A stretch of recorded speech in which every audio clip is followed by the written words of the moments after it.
Hello दोस्तों, स्वागत है आप सभी का मेरे ब्लॉग्स में। मैं हूं आपका दोस्त सलीम। तो स्वागत करता हूं सभी को। तो दोस्तों, आज हमारे गांव में संत तेरेसा पर्व मना रहे हैं। आज मैं वहीं जाने वाला हूं। हम लोग काफ़ी दिन से तैयारी कर रहे हैं संत तेरेसा पर्व मनाने की। लगातार तैयारी कर रहे हैं ज़ोरों शोरों से। तो आज फाइनली उस दिन पहुंच गया, आज का दिन। तो हम लोग आज पूरे गाँव के सभी परिवार एकत्रित होंगे वहाँ पे और संत तेरेसा पर्व मनाते हैं। तो और हम लोग किस तरह से हम लोग त्योहार मनाते हैं वो सब भी दिखाऊंगा। चलिए, तो कंटिन्यू बने रहे हमारे चैनल में, और नए आए हैं तो प्लीज़ सब्सक्राइब करते हुए जाइए। बने रहे वीडियो में अंत तक। हम लोग किस तरह से आज पर्व मना रहे हैं और सब कुछ दिखाऊंगा वीडियो में। तो चलिए।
Hello.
शहर में हुआ था। उनके पिता का नाम लोई मार्टिन और माता का नाम सेली मार्टिन था। इनके 9 पोत्रियां थी, जिसमें 4 पोत्रियां अपना पहला जन्म दिन भी नहीं मना सकी। बची 5 पोत्रे धर्म बहने बने। उसमें से सबसे छोटी बालक यीशु की संत तेरेसा। बालक यीशु की संत तेरेसा जब 5 साल की थी, तब उसकी मां सेली की मृत्यु हो गई। सेली की मृत्यु के बाद उनकी सबसे बड़ी बहन पाउली दूसरी मां के रूप में अपना दायित्व निभाया। 17 मई सन 1925 को पोप पायस 11वें ने उन्हें संत घोषित किया था। बालक यीशु की संत तेरेसा अपने सांसारिक जीवन में कहा था कि उनका स्वर्ग पृथ्वी पर अच्छाई करने में व्यतीत होगा। वे सियेना की संत कैथरीन और अविला की संत तेरेसा के बाद इस पद पर आसीन होने वाली केवल तीसरी महिला थी। बालक यीशु की संत तेरेसा की मृत्यु 30 सितंबर सन 1897 को वर्ष 24 वर्ष में हो गई। चलिए हम अधिमिश्रा भाग में सहभागी होंगे।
छब्बीसवां सामान्य सप्ताह बालक यीशु की संत तेरेसा।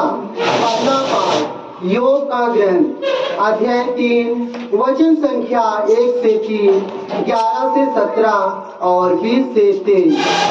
आयुब ने अपने जन्म दिवस को कोसते हुए कहा, विनाश हो उस दिन का जब मैं पैदा हुआ था।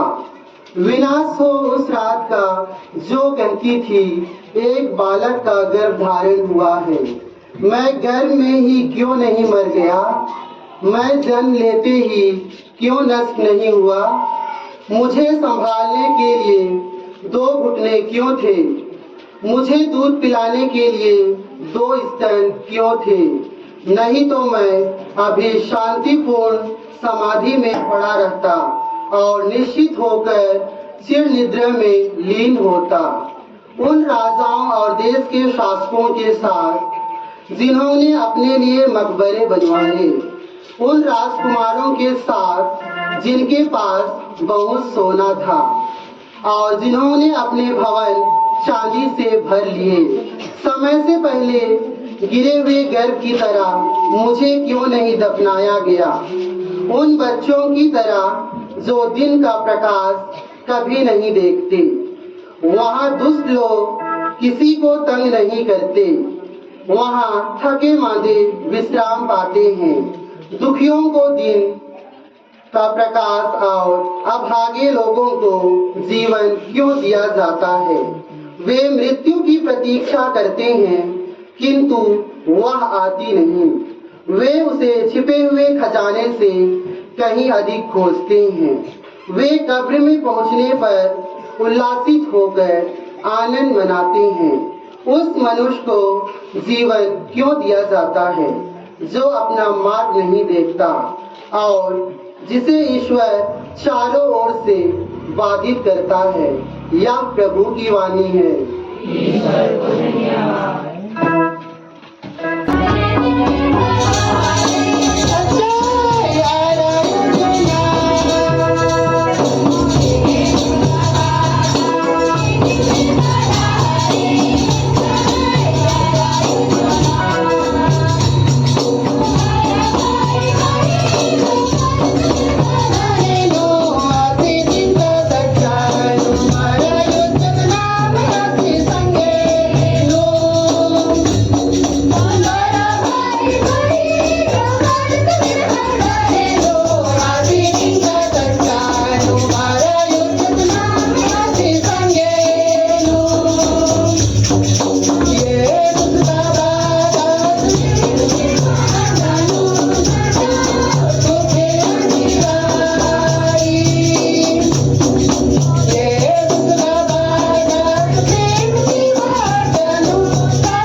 उनके परिवार में 3 या 4 बच्चों का मृत्यु हो चुकी होती है।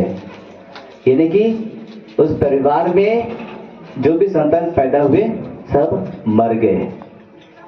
अब देखिए माता पिताओं के लिए कितना दुख सहना होता होगा, क्योंकि बड़े प्यार से इस संसार में बच्चों को जन्म देती थी माँ, लेकिन कुछ सालों के बाद में बच्चे मर जाते थे।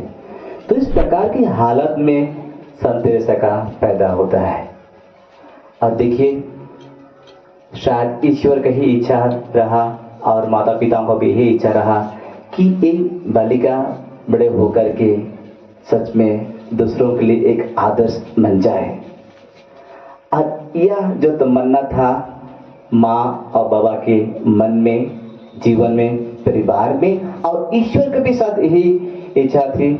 इसलिए हम लोग देखते हैं कि संत तेरेसा बचपन से ही अपने को समर्पित करना चाहती थी ईश्वर के लिए।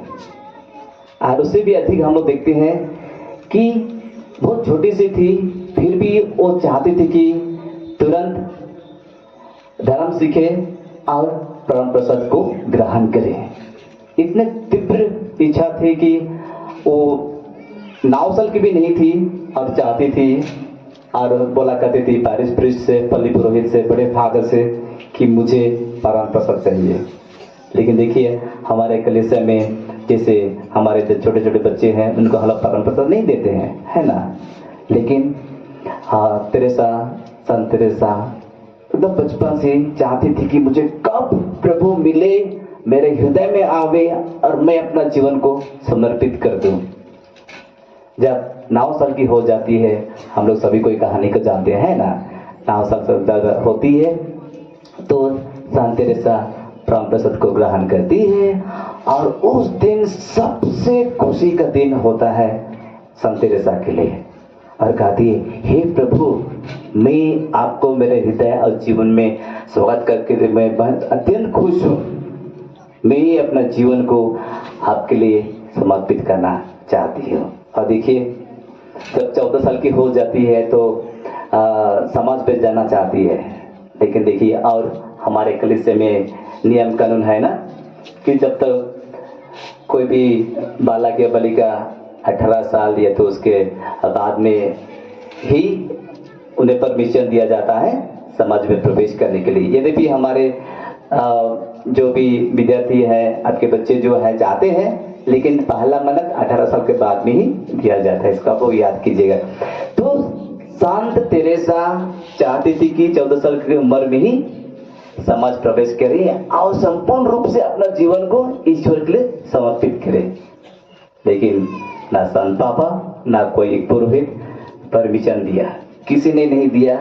तो 22 साल की उम्र में, तो 21 साल की उम्र में हम लोग देखते हैं संत तेरेसा अपने जीवन को संपूर्ण रूप से समर्पित करती है कार्मेलाइट समाज में और एक सिस्टर बन जाती है।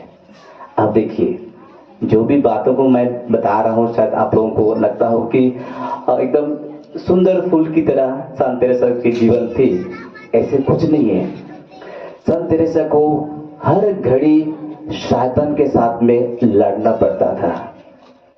आप लोग शायद जानते हैं कि जब कोई प्रार्थना करता है तो परीक्षा तो आना जरूरी है ना। जब हम लोग रोजरी शुरू करते हैं क्या होता है, कोई बुला लेता है आपको मन भटकाने के लिए, ये तो कुछ काम करने के लिए, ये तो आपके बच्चे जो है वो भी डिस्टर्ब करते हैं, खाना बन रहा है तो सब वो भी जल जाता है जब आप लोग रोजरी करते हैं। इसका अर्थ क्या है, शैतान मतलब जो भी प्रार्थना करने वाला व्यक्ति है उसके पीछे पड़े रहता है, कभी छोड़ता नहीं है ना। स्वर्ग से प्रभु आ जाता है, फिर नरक से कौन आ जाता है, शैतान, हमें हमारे प्रार्थना में बाधा डालने के लिए, हमें कष्ट देने के लिए। तो उसी प्रकार हम देखते हैं जब संत तेरेसा प्रार्थना में जीवन को बिताना चाहते थे उस समय काफी कष्ट उठाना पड़ा और बार बार संदेह भी कर रही थी कि क्या सच में प्रभु मेरे साथ है या तो नहीं है। और ये बात को बाद में फिर देखते हैं आते हुए संत तेरेसा के जीवन में। और इसलिए आता है कि संत तेरेसा जैसे एक सिस्टर बन जाती है, संत तेरेसा को बहुत बड़ा बीमारी का शिकार होना पड़ता है और मतलब बहुत बीमार थी और प्रभु के लिए जो समर्पित जीवन बिताई थी और बिताना चाहती थी, इसके विरुद्ध में एक प्रकार से शैतान ने भेज दिया था बीमार को। अब देखिए ऐसे हालत में संत तेरेसा कभी भी ईश्वर के ऊपर कोई भी प्रकार का कंप्लेन नहीं की। देखिए इसमें हम लोग देखते हैं संत तेरेसा के जीवन में सुंदरता, जो पवित्र में जीवन बिता रही थी, एक जो समर्पित जीवन को बिता रही थी और एक जो प्रार्थनामय जीवन को बिता रही थी। प्रार्थनामय जीवन, पवित्रमय जीवन और समर्पित जीवन जो संत तेरेसा बिता रही थी, इसी की वजह से संत तेरेसा ने कभी भी किसी को नहीं दिखाई और किसी को नहीं बुलाई कि आओ मेरा पैर दबा दो, आओ मेरे को दवाई दो, आओ मेरा सिर को दबा दो, इसे कुछ की नहीं। लेकिन हमेशा हंसमुख रहती थी, हमेशा उनके अंडर में जो छोटे छोटे सिस्टर लोग थे उनको पढ़ाती थी और हमेशा अपने आप को समर्पित करती थी माता मरियम के पास कि जो भी शैतान की ओर से आ रहा है दिक्कतें, बीमारियां, सबको झेलने के लिए माता मरियम सहायता करे और ईश्वर उन्हें सहायता करे। तो देखिए, एक कॉफी की सुगंध की तरह हम लोग देखते हैं संत तेरेसा के जीवन में, यद्यपि बहुत सारी कठिनाइयों का सामना की, बहुत सारी परीक्षाओं को सामना की और साथ ही साथ बहुत सारी बीमारियों को भी वो झेलती थी, लेकिन कभी भी नाखुश नहीं थी, कभी भी ईश्वर के विरुद्ध बातें नहीं की, कभी भी उनके साथ जो लोग थे उनको भी परेशान नहीं की, लेकिन सब कुछ को प्रभु को चढ़ाते हुए आज हम लोग देखते हैं कि किस तरह से संत तेरेसा के जीवन हम सबों के लिए एक आदर्श जीवन है, हम सबों के लिए एक नमूना बन गई है। तो आइए हम बड़े भक्ति और विश्वास के साथ में संत तेरेसा के पास प्रार्थना करें कि हमें भी प्रभु के निकट में रहने के लिए हमारे लिए प्रार्थना करें और हमारे बच्चों को जो बढ़ रहे हैं उनके लिए भी प्रार्थना करें संत तेरेसा के मध्यस्थता से, ताकि वे भी प्रभु के साथ में जुड़े रहने के लिए गिरजा में आया करें, विनती प्रार्थना में ध्यान दे और माता पिताओं की आज्ञा को माने। पिता और पुत्र और पवित्र आत्मा के नाम पर आमीन।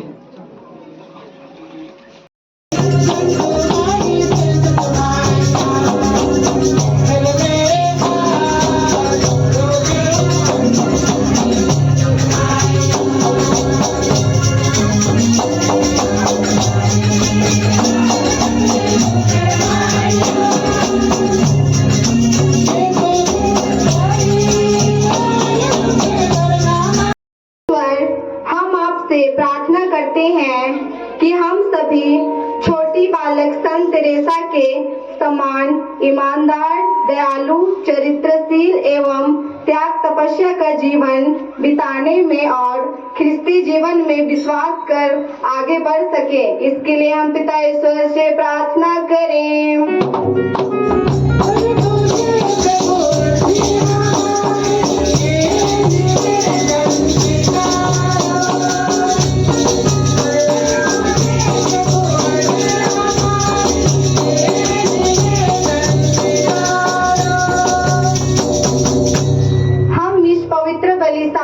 उपस्थित सभी विश्वासियों के लिए प्रार्थना करें कि वे अपने जीवन में अच्छे कार्य कर सकें, अन्य लोगों की समान दृष्टि से देखें और उनकी सेवा भलाई कर सकें, इसके लिए हम पिता ईश्वर से प्रार्थना करें।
तो हम लोग खाना का भी व्यवस्था किए थे, तो देख सकते हैं हमारे डॉक्टर साहब बांट रहे हैं। और आगे दाल, सब्जी और यहाँ चिकन है। क्या क्या मिला खाने को? मैं जो बनाया था वही देंगे और दूसरा नहीं देंगे। तो दोस्तों हम लोग अभी खाने का व्यवस्था भी किए थे, तो काफ़ी अच्छा खाना भी बनाए हैं और सभी गांव के सभी लोग अभी खाएंगे भी।